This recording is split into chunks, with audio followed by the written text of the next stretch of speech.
Doctor Baba Saheb Ambedkar open university.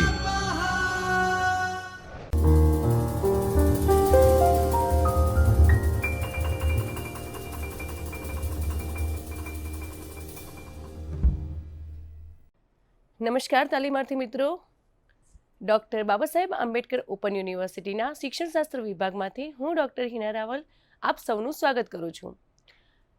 તાલીમાર્થી મિત્રો, આજે આપણે પેપર કોડ છે ES 117 સંસ્કૃતનું અધ્યાપન, બ્લોક 4 યુનિટ 17 સંસ્કૃત શિક્ષણની આનુષંગિક બાબતો।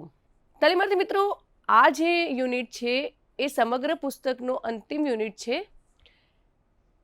યુનિટની શરૂઆત કરતાં પહેલાં આપણે એની રૂપરેખા જોઈ લઈએ કે આજે આપણે સંસ્કૃત શિક્ષણની જે આનુષંગિક બાબતો છે, સંસ્કૃત શિક્ષણ સાથે સંલગ્ન જે બાબતો છે, એમાં મુખ્યત્વે સંસ્કૃત શિક્ષક, સંસ્કૃત ખંડ, સંસ્કૃતનો અન્ય વિષયો સાથેનો અનુબંધ, સંસ્કૃત શિક્ષણની પ્રારંભિક મુશ્કેલીઓ અને કંઠસ્થીકરણ વિશે અભ્યાસ કરીશું। તો સામાન્ય રીતે આપણે જોઈએ છીએ કે સંસ્કૃત ભાષાને બધા દુર્બોધ ભાષા માને છે, એટલે જે સરળતાથી શીખી શકાતી નથી, કારણ કે સંસ્કૃત ભાષાની અંદર વ્યાકરણમાં પ્રચુરતા જોવા મળે છે, કે વ્યાકરણ ખૂબ જ ગહન અને અઘરું જોવા મળે છે। સંસ્કૃત વ્યાકરણ એટલું બારીક અને સૂક્ષ્મ છે કે સામાન્ય વ્યક્તિને શીખવવામાં ખૂબ જ મુશ્કેલી પડે છે। જો આપણે તેનો કોમ્પ્યુટરમાં ઉપયોગ કરીને તેને શીખવાનો પ્રયત્ન કરીએ તો તેમાં પણ તેની ભાષામાં ફેરફાર થઈ જાય છે। પરિણામે સંસ્કૃત ભાષા એ અન્ય ભાષાની જેમ ખૂબ સરળતાથી શીખી શકાતી નથી। કે જેમ કે હું એક ઉદાહરણ આપું કે અહીં જુઓ, દેવી, દેવી શબ્દ છે, બોલવામાં ઉચ્ચારણમાં દેવી છે, લખવામાં બંનેમાં ફરક છે। તેનો અર્થ એવો થાય છે કે દેવી, હે દેવી, પરંતુ બંનેના અર્થ અલગ અલગ છે। તો તેવી જ રીતે આપણે આજકાલ જોઈએ છીએ કે નમસ્કાર બોલતા હોઈએ અથવા તો કોઈ લગ્ન પત્રિકા હોય એમાં દેવી દેવતાઓના નામ લખતા હોઈએ તો માતાએ નમઃ એવું લખીએ છીએ, પણ હકીકતમાં તેનો માતાએ નમઃ એવો અર્થ થાય છે, અને તેનો મૂળ શબ્દ જોઈએ તો મૂળ શબ્દ તો માતૃ એવો થાય છે, પરંતુ કોઈ વ્યક્તિ જો ઈચ્છે તો પણ એ શબ્દમાં ફેરફાર કરી શકતો નથી, કારણ કે જો એ ફેરફાર કરવા જાય તો તે અજુગતું લાગશે। માટે જાણતા હોવા છતાં પણ જે તે શબ્દોને આપણે એ સ્વરૂપમાં સ્વીકારી લઈએ છીએ।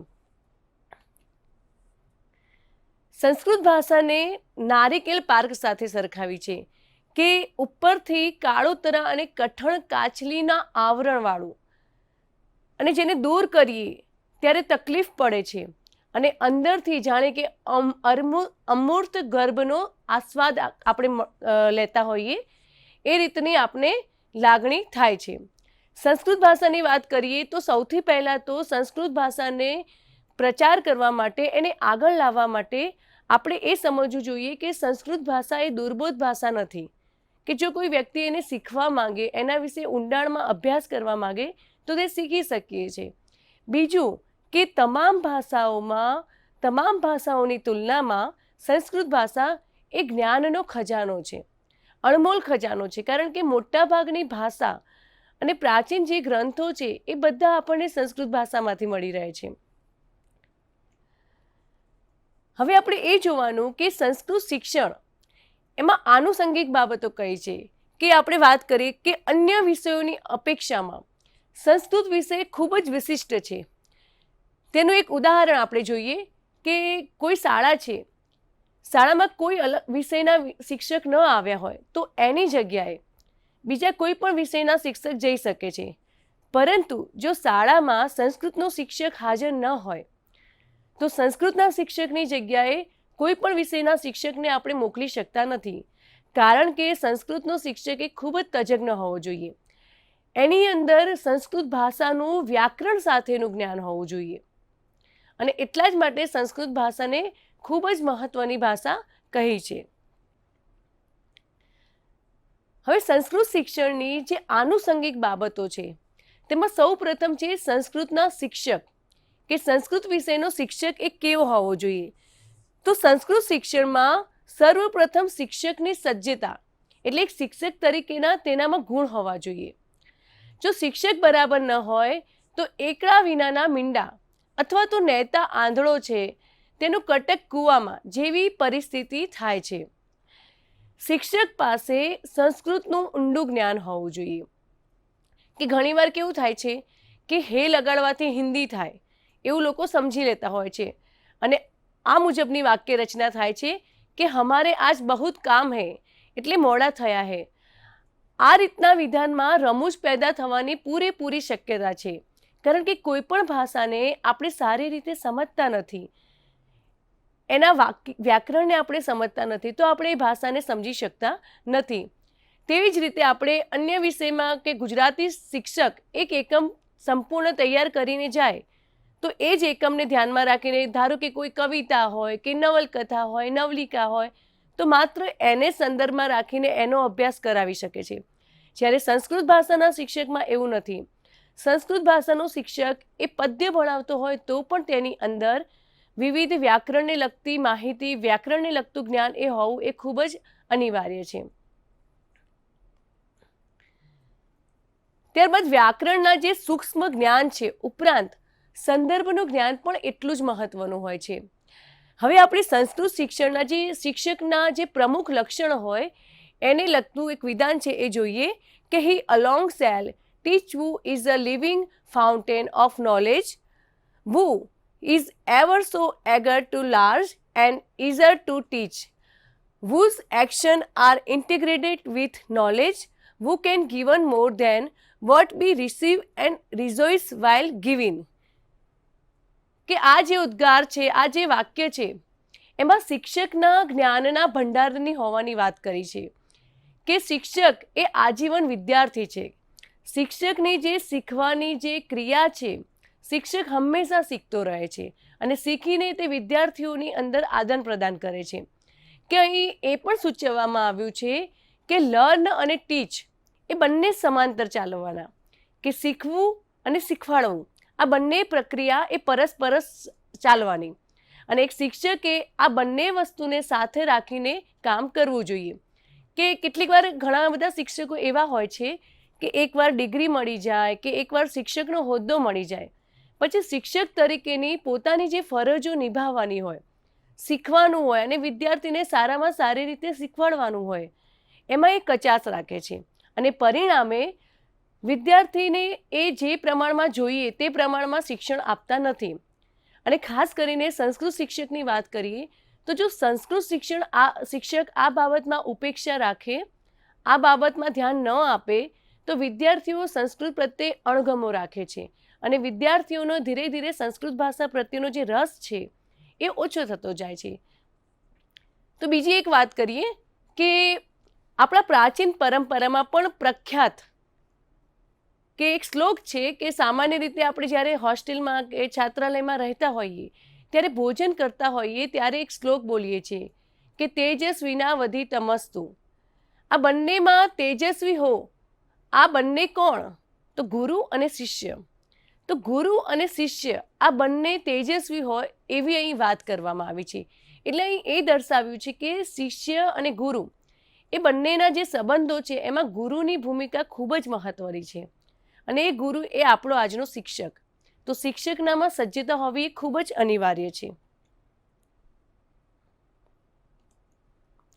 હવે શિક્ષકની અંદર સજ્જતા છે પણ વિદ્યાકીય સજ્જતા કેવી હોય એના વિશે આપણે જોઈએ કે શિક્ષક પોતે વિદ્યાકીય રીતે સૌપ્રથમ તો શિક્ષકે જે વિષય વસ્તુ ભણાવવાનું છે એના ઉપર તેની પકડ હોવી જોઈએ.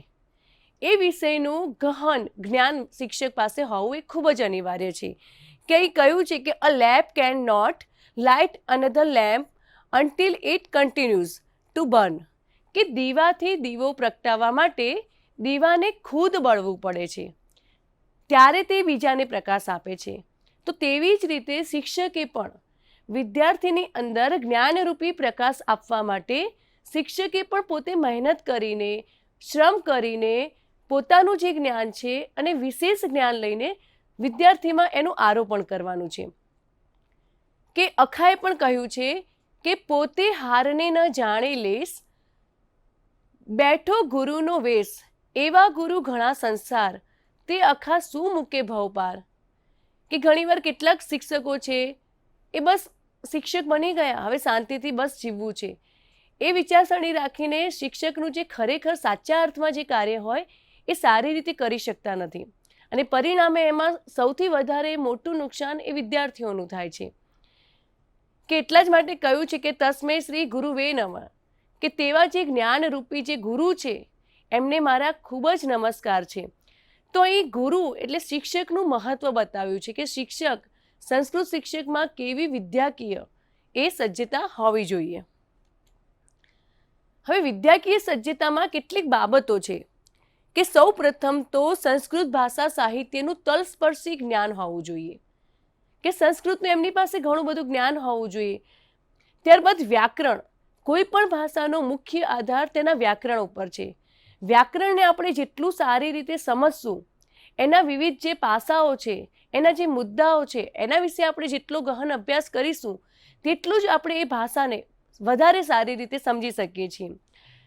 ત્યાર પછી સરળ સંસ્કૃતમાં વાર્તાલાપ આપવાની અને સંસ્કૃતમાં સરળ પ્રશ્નો પૂછવાની ક્ષમતા, કે હવે સંસ્કૃત ભાષા એ પ્રકારની ભાષા છે કે જો આપણે વાતચીતમાં એનો ઉપયોગ કરીએ, શિક્ષક અને વિદ્યાર્થી વચ્ચે જે સંવાદ થતા હોય એમાં આપણે એનો જો સારી રીતે ઉપયોગ કરીએ તો વિદ્યાર્થી એને સારી રીતે અને સરળતાથી સમજી શકે છે.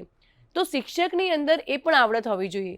અત્યારે મોટાભાગની સ્કૂલોમાં એવું હોય છે, સંસ્કૃત શિક્ષક હોય છે પરંતુ તે બધું જ શિક્ષણ ગુજરાતીમાં આપે છે, પણ એક સંસ્કૃતના શિક્ષક તરીકે તેમણે કેટલાક સંવાદો અને અભ્યાસ દરમિયાન સંસ્કૃત વાક્યોનો પણ વારંવાર ઉચ્ચાર કરવો જોઈએ કે જેથી વિદ્યાર્થી એને વધારે સારી રીતે સમજે અને બોલેલું જે છે એ ખૂબ જ સરળતાથી યાદ રહે છે. માટે વિદ્યાર્થી સંસ્કૃતને શીખે એ માટે શિક્ષકે પણ સંસ્કૃત ભાષાનું વારંવાર ઉચ્ચારણ કરવું જોઈએ. ત્યારબાદ પોતાની વાતચીતમાં કેટલાક સુભાષિતો છે, અન્યોક્તિ છે, બોધકથા છે, નાટક છે વગેરે જે છે એને જીવન સાથે સીધો સંબંધ છે, એટલે તેને સંદર્ભમાં શીખવાની કુને આવડત એ શિક્ષકમાં હોવી જોઈએ. ત્યારબાદ વિદ્યાર્થીઓની જે બુદ્ધિ છે, સમજ છે અને હૃદયને સ્પર્શે તેવા કેટલાક વ્યવહારિક ઉદાહરણો અને સચોટ દ્રષ્ટાંતો આપવાની આવડત એ શિક્ષકમાં હોવી જોઈએ, કે કોઈ પણ વાત છે એને આપણે સીધી મૂકી દઈએ, જ્યારે એની જગ્યાએ આપણે એને કેટલાક ઉદાહરણ આપીને વિદ્યાર્થી સામે મૂકીએ તો વિદ્યાર્થી એ વાતને કે એ બાબતને વધુ સારી રીતે સમજી શકે છે. માટે વિષય વસ્તુના સંદર્ભમાં સારા એવા ઉદાહરણ આપવાની ક્ષમતા પણ એક સંસ્કૃત શિક્ષકમાં હોવી જોઈએ. ત્યારબાદ ઉપદેશ કરતા સ્વ આચરણને અધિક મહત્વ, કે સંસ્કૃત ભાષા એ પ્રાચીન ભાષા છે, વેદોની ભાષા છે, માટે એની અંદર આવતું જે વિષય વસ્તુ છે એ ખૂબ જ ઊંચી કક્ષાનું હોય છે, અને એના માટે શિક્ષકનું પણ આચરણ એ ખૂબ જ ઉત્તમ હોવું જોઈએ, કે શિક્ષક જેટલું પોતાનું આચરણ સારી રીતે વ્યક્ત કરશે એ પ્રમાણે વિદ્યાર્થી એને ધ્યાનમાં લેશે. કે દાખલા તરીકે આપણે વાત કરીએ કે દાંત બોખા હોય કે ગલોફામાં પાનનો ડૂચો માર્યો હોય તો ઉચ્ચાર શુદ્ધિ આડે આવે અને શમાં ગણવો કે શું થાય, સકૃત એકવાર સકૃત ઘોડા કે હાથીની, કે બે સમાં જ ફેરફાર થઈ જાય, એના પરિણામે આખા શબ્દનો અર્થ બદલાઈ જાય છે. તો એ પણ શિક્ષકે ધ્યાનમાં રાખવું જોઈએ અને વિદ્યાર્થીને શીખવવું જોઈએ. કે છેલ્લામાં છેલ્લી વાત કરીએ તો એવું પણ કહી શકીએ કે સંસ્કૃત શિક્ષકની અંદર જે સંસ્કૃતના જે પ્રાચીન ગ્રંથ છે અને સારી જે કૃતિઓ છે એના વિશેનો અભ્યાસ એ શિક્ષકને હોવો જોઈએ.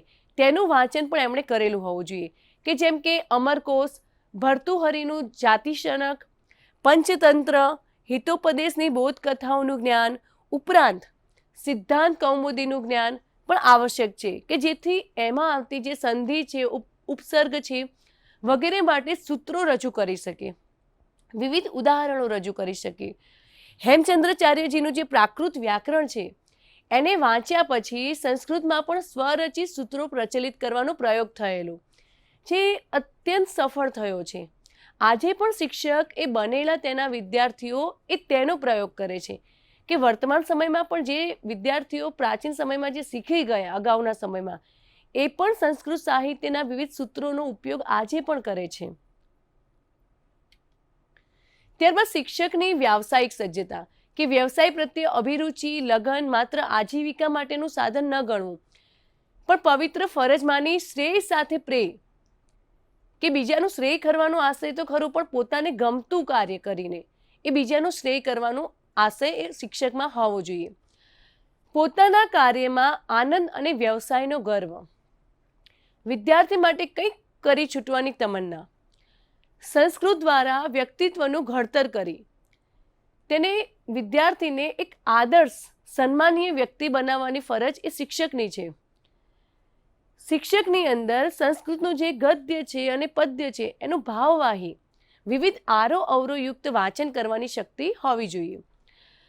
જો શિક્ષકને ગાતા આવડતું હોય તો મધુર કંઠે કોઈ સુભાષિત છે કે પદ્ય છે એને ગાઈને પણ વિદ્યાર્થી સામે રજૂ કરવી જોઈએ.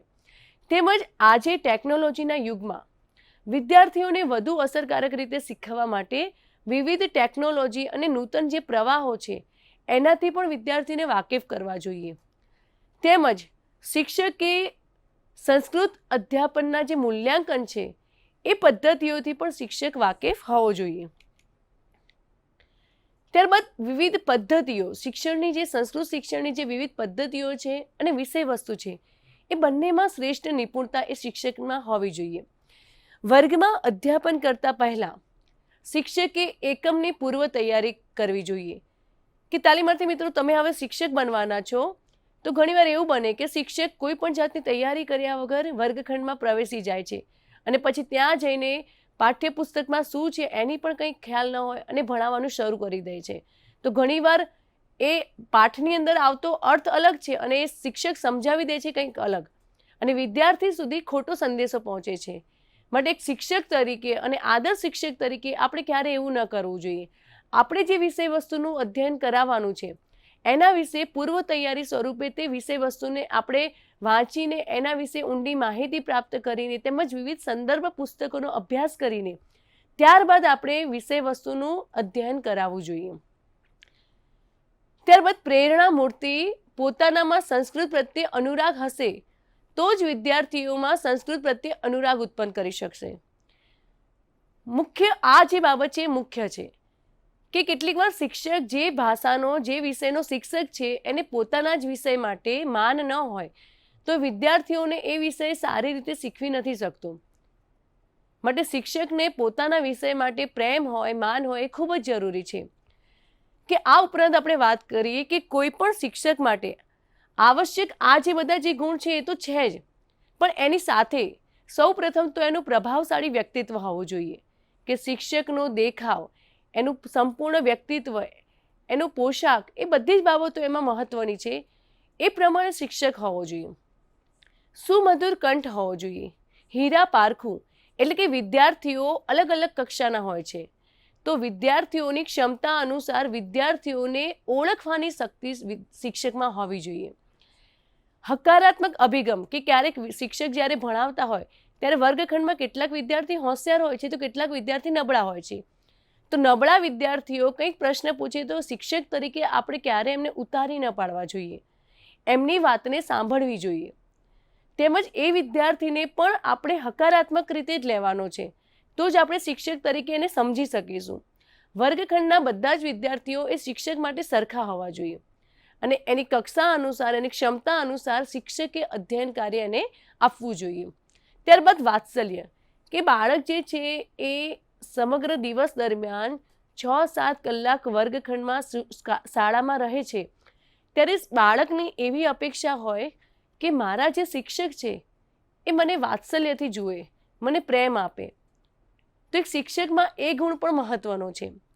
ત્યારબાદ વિનોદ વૃત્તિ કે સતત જ્યારે અધ્યયન કાર્ય ચાલતું હોય, ઘણીવાર કેટલી ગંભીર બાબતો હોય તો શિક્ષકમાં વાતાવરણને બદલવાની, વિદ્યાર્થીઓ કંટાળી ગયા હોય તો એમાં વિનોદ લાવવાની, રમૂજ કરાવવાની પણ વૃત્તિ શિક્ષકમાં હોવી જોઈએ.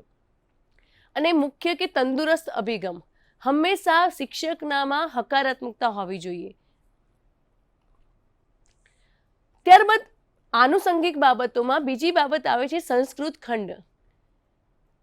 કે મોટા ભાગે આપણે જોઈએ છીએ કે મોટાભાગની શાળાઓમાં વિજ્ઞાન પ્રયોગશાળા હોય, વિવિધ ભાષાખંડ હોય, વિવિધ વર્ગો હોય છે, પરંતુ સંસ્કૃત ભાષાનો ખંડ એની એક અલાયદા વ્યવસ્થા હોતી નથી. આપણે એની અપેક્ષા રાખીએ એ પણ જરૂરી નથી, પરંતુ જો એક શાળામાં શક્ય હોય તો સંસ્કૃત ખંડની આવશ્યકતા ઊભી કરવી જોઈએ. કારણ કે જ્યારે વિદ્યાર્થી વિવિધ વિષયોના અભ્યાસ માટે અલગ અલગ વર્ગખંડમાં જાય છે ત્યારે એનો એક અલગ ભાવ હોય છે. તેવી જ રીતે સંસ્કૃત ભાષાને વધારે વિસ્તારવા માટે કે એનું વધારે મહત્ત્વ બતાવવા માટે વિદ્યાર્થીને પણ એવું લાગવું જોઈએ કે હું કંઈક સારો વિષય ભણું છું, હું કંઈક અલગ જ ભણું છું. અને એ માટે જો સંસ્કૃત ખંડનું આયોજન હોય તો વિદ્યાર્થીને પોતે જે ભાષા રાખી છે એનું તે મહત્ત્વ સારી રીતે સમજે છે. કે મનોવૈજ્ઞાનિક રીતે પણ કહીએ છીએ કે પર્યાવરણ એ વાતાવરણના વ્યક્તિત્વ ઘડતરમાં ખૂબ જ મહત્વનો ભાગ ભજવે છે. કે જ્યારે વિદ્યાર્થી પોતાના સંસ્કૃત ખંડમાં અધ્યયન કરવા જાય છે ત્યારે તેને એક સારી લાગણી અનુભવાય છે, જે તેના વ્યક્તિત્વ ઘડતરમાં ખૂબ જ ઉપયોગી છે. હવે સંસ્કૃત ખંડ આપણે એની રચના કરવા માંગતા હોઈએ તો સંસ્કૃત ખંડની સજ્જતા એ કયા પ્રકારની હોવી જોઈએ? તો સૌપ્રથમ તો જે ખંડ છે એમાં પુસ્તકો, કે કોઈ પણ ખંડ હોય શિક્ષણને લગતો હોય તો તેમાં સૌથી મહત્વની અનિવાર્યતા તો વિષયના સંદર્ભમાં પુસ્તકો હોવા જોઈએ. કે સંસ્કૃત ખંડમાં સંસ્કૃતના પુસ્તકોનો સારો એવો સંગ્રહ ઉપલબ્ધ હોવો જોઈએ કે જે સંદર્ભમાં શિક્ષકો તેમજ છાત્રોને ઉપયોગી થઈ શકે. કે સંસ્કૃત સાહિત્યના જે મોટાભાગના મહત્વના જે ગ્રંથો છે, રામાયણ છે, મહાભારત છે, ગીતા છે, વિવિધ જોડણી કોષ છે, અમરકોશ છે, સુભાષિત, રત્ન ભંડારગાર છે, એ તમામ જે પુસ્તકો છે એનો સંગ્રહ જે સંસ્કૃત ખંડ છે એમાં હોવો જોઈએ. ત્યારબાદ વ્યાકરણ શિક્ષણ માટે જ્યારે આપણે વ્યાકરણ શિક્ષણ ભણાવીએ છીએ ત્યારે જો સંસ્કૃત ખંડમાં વિવિધ ચાર્ટ હોય જે ખૂબ જ સુંદર અને આકર્ષક રીતે તૈયાર કરવામાં આવ્યા હોય, જો એ ચારે બાજુ દિવાલ ઉપર લગાવેલા હોય તો જે વર્ગખંડ છે એ પણ ખૂબ જ આકર્ષક લાગે છે અને સારી રીતે ગમતું ચિત્ર જોવાથી વિદ્યાર્થીઓ તેને ખૂબ જ સારી રીતે સમજે છે અને ગ્રહણ કરે છે. ત્યારબાદ વિવિધ પાઠ્યપુસ્તકના એકમના આધારિત વિવિધ જે નકશાઓ છે, ચિત્રો છે, નમૂના છે, પ્લે વે મેથડથી ભણાવવા માટે વિવિધ પ્લે કાર્ડ આવે છે, તે તમામ વસ્તુઓની અનિવાર્યતા છે. સંસ્કૃત જે ખંડ છે એની અંદર flannel board, bulletin board, roll up board, black board વગેરેની પણ વ્યવસ્થા હોવી જોઈએ.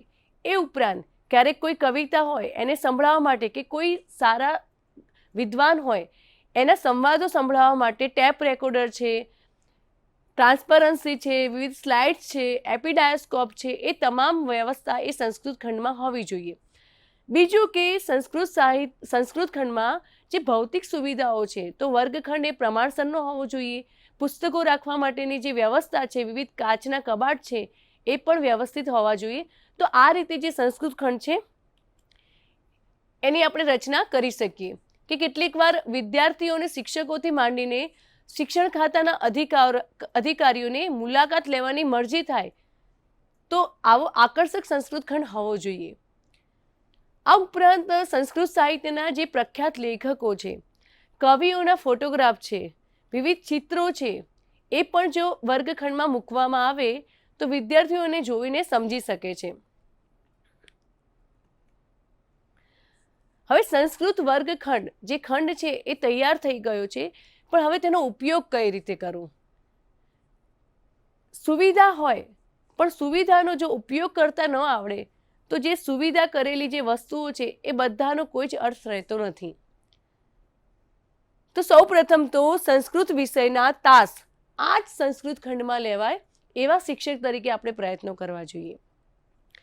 શિક્ષકો તેમજ વિદ્યાર્થીઓ અવકાશના સમયે એટલે કે જ્યારે પણ એમને ફુરસદનો સમય મળે ત્યારે આ ખંડનો ઉપયોગ કરી શકે તેવી સુવિધા હોવી જોઈએ.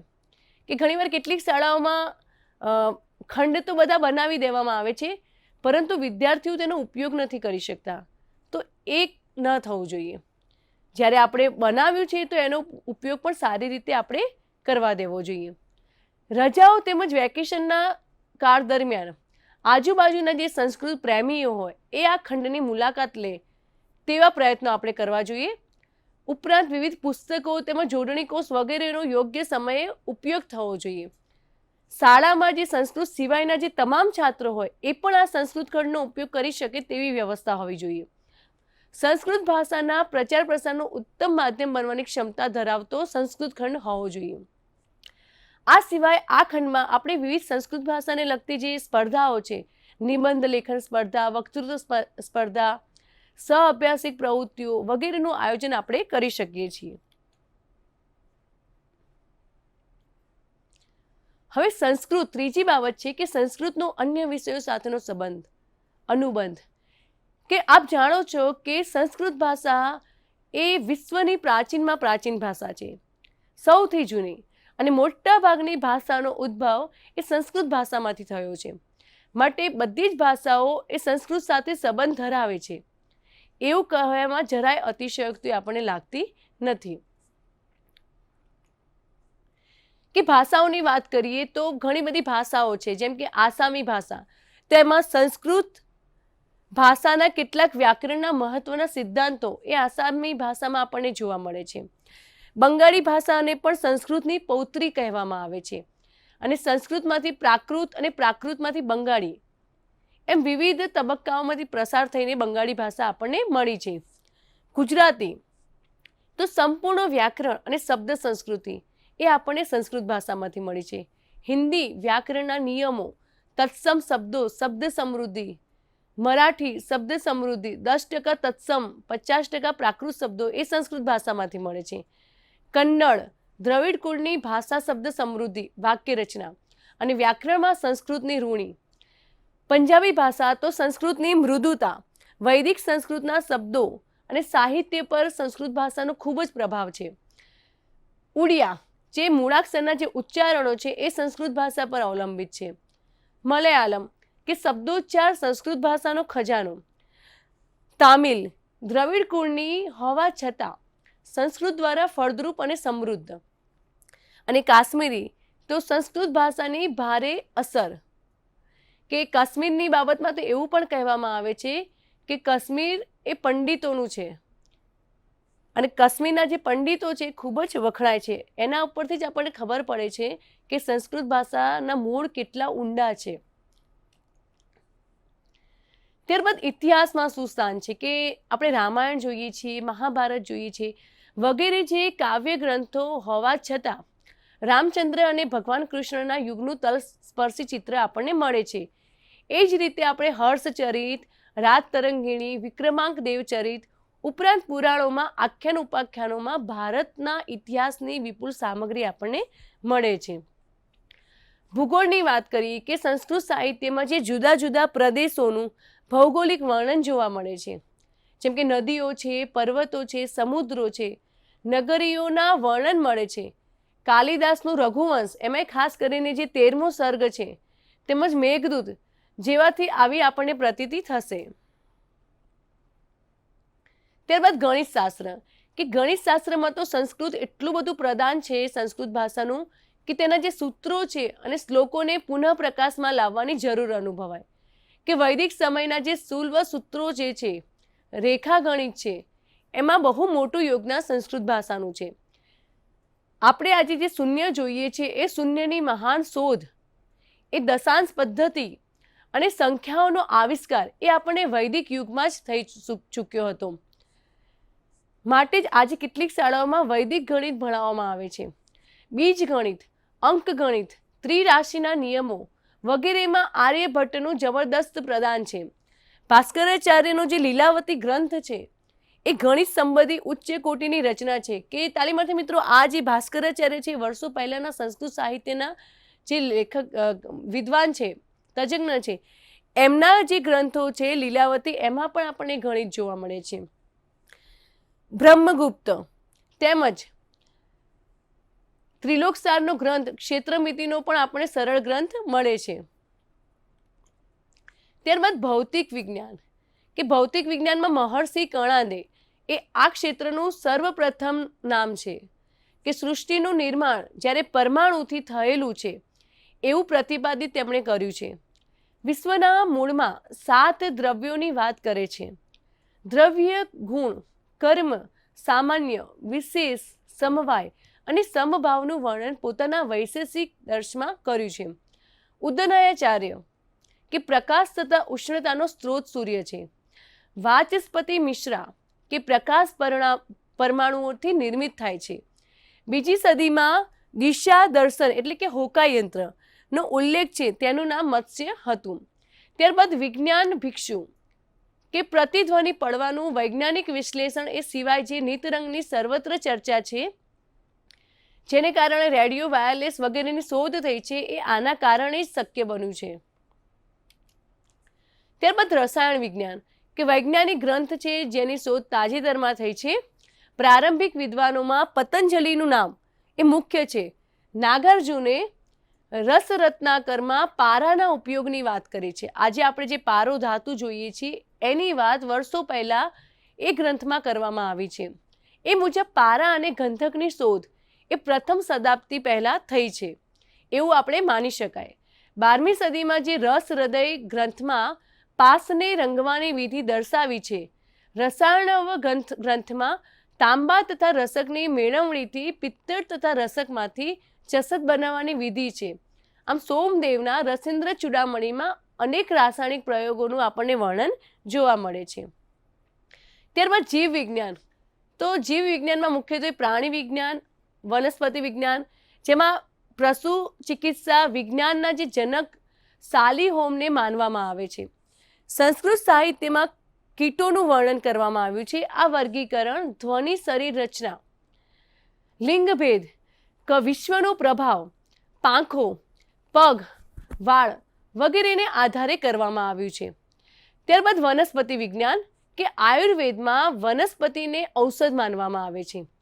વનસ્પતિનું એક શૃંગા, પ્રતનવતી, અંશુમતી અને વિશાખા વગેરે વિભાગોમાં વર્ગીકરણ કરવામાં આવ્યું છે. ત્યારબાદ સમાજશાસ્ત્ર કે સમાજશાસ્ત્રમાં મનુસ્મૃતિ જે ઈસવીસન પૂર્વે 300માં એક અદ્વિતીય અજોડ રચના છે. આજે પણ એવું માનવામાં આવે છે કે મનુ ભગવાનના વંશજો તરીકે માનવ એવું નામ મળેલું, અને એવું કહેવામાં આવે છે કે સંસારના જેટલા પણ પ્રશ્નો હોય એનું નિરાકરણ આપણને મનુસ્મૃતિમાંથી પ્રાપ્ત થાય છે. તેમાં માનવ જીવનની જે નાની નાની બાબત હોય, પરિવાર સન્નારી સન્માન હોય, સ્ત્રીઓના સન્માનની વાત હોય, ગુરુ શિષ્ય, રાજા પ્રજા વગેરેની ઝીણામાં ઝીણી વિગત હોય, એ બધી જ બાબતોનો સમાવેશ આપણને મનુસ્મૃતિમાંથી મળે છે.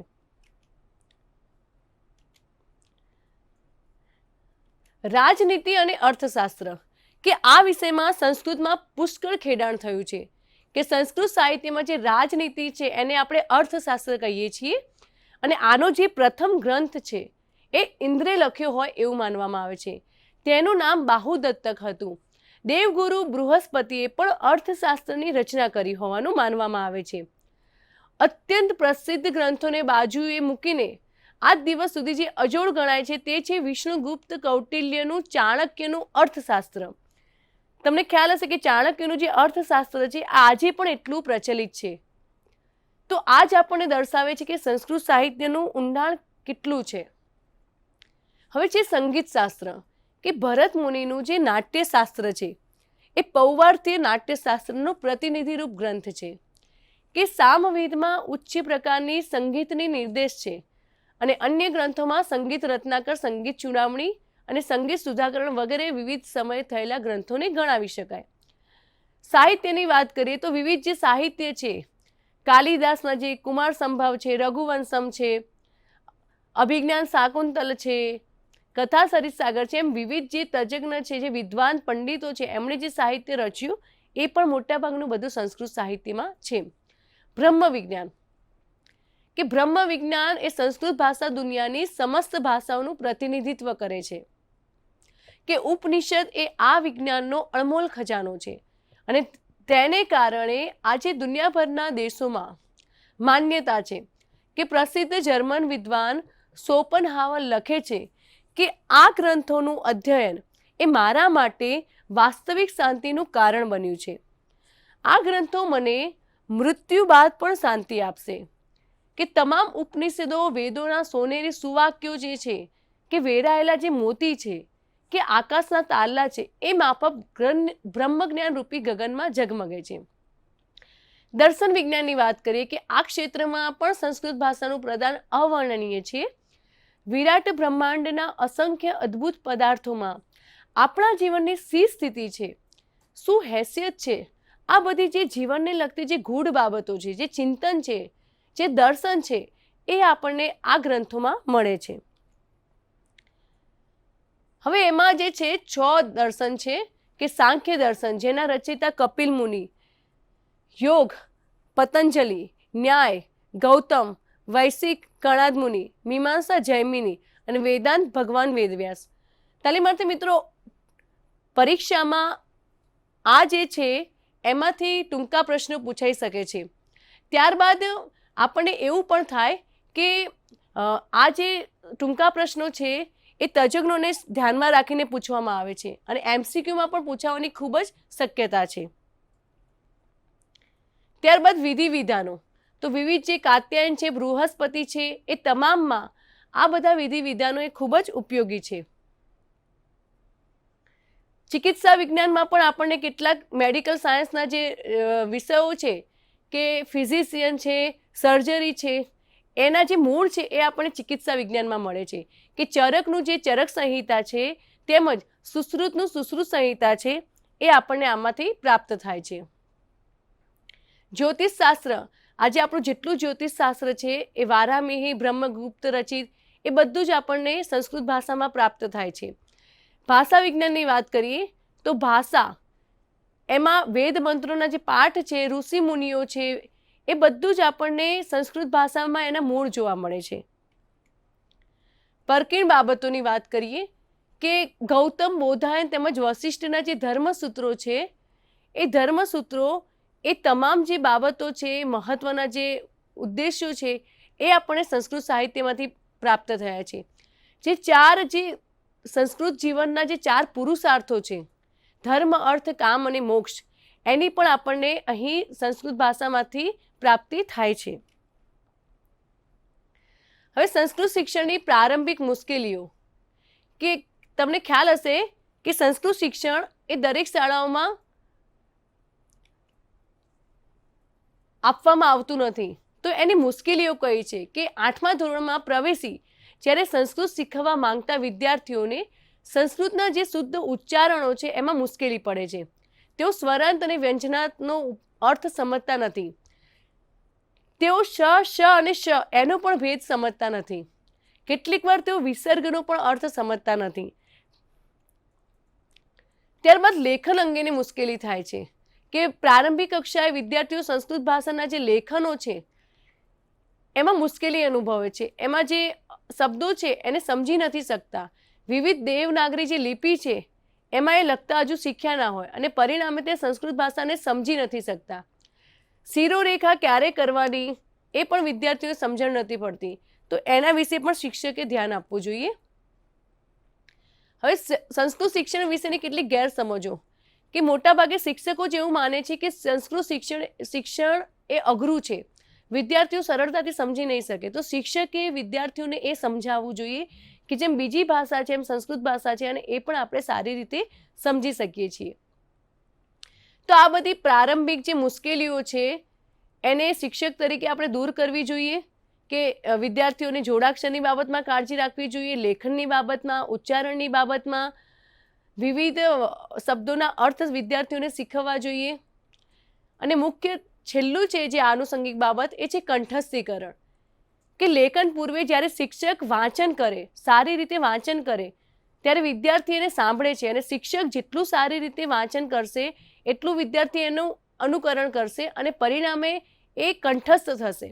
અને સંસ્કૃતમાં કંઠસ્થીકરણ એ મુખ્ય બાબત છે કે શિક્ષક જ્યારે વારંવાર વાંચન કરે છે, ગાય છે, ત્યારે વિદ્યાર્થી એને સરળતાથી સમજી શકે છે.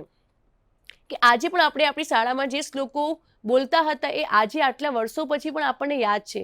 એનું કારણ કે આપણે યાદ નથી રાખ્યું, પણ શિક્ષક બોલતા હતા અને આપણે સાંભળ્યું અને આપણે કંઠસ્થ થઈ ગયું. માટે સંસ્કૃત શિક્ષણમાં કંઠસ્થીકરણ એ મહત્વનો ભાગ ભજવે છે. તો આમ આપણે વર્તમાન સમયમાં વાત કરીએ કે માધ્યમિક, ઉચ્ચતર અને મહાવિદ્યાલયોમાં સંસ્કૃત શિક્ષણ પ્રત્યે ખૂબ જ ઉપેક્ષા બતાવવામાં આવે છે. માટે શિક્ષક તરીકે આપણે સંસ્કૃતને વધારે પ્રચાર અને પ્રસાર કરવો જોઈએ અને વધુમાં વધુ વિદ્યાર્થીઓ સંસ્કૃત ભાષા પ્રત્યે અભિરુચિ કેળવે અને સંસ્કૃત ભાષા જે આપણી પૌરાણિક પ્રાચીન ભાષા છે એ હજુ પણ લાંબા સમય સુધી એનો વ્યાપ વધતો રહે એવા આપણે શિક્ષક તરીકે પ્રયત્ન કરવા જોઈએ. તાલીમાર્થી મિત્રો સ્વાધ્યાયના પ્રશ્નો જોઈએ. સૌપ્રથમ છે સંસ્કૃતમાં રસ જાગૃત કરવાના ઉપાય સૂચવો. બીજું છે સંસ્કૃત શિક્ષકની સંપૂર્ણ સજ્જતાની અનિવાર્યતા સ્પષ્ટ કરો. ત્રીજું છે સંસ્કૃતનો નજીકના 5 વિષયો સાથેનો અનુબંધ સમજાવો. અને ચોથું છે સંસ્કૃત શિક્ષકની વ્યાવસાયિક સજ્જતા વિશે નોંધ કરો.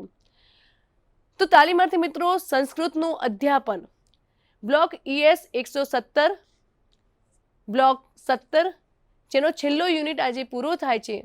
સંસ્કૃતનું શિક્ષણ, સંસ્કૃતનું અધ્યાપન જેના તમામ યુનિટ પૂર્ણ થાય છે. ધન્યવાદ. स्वाध्यायः परमः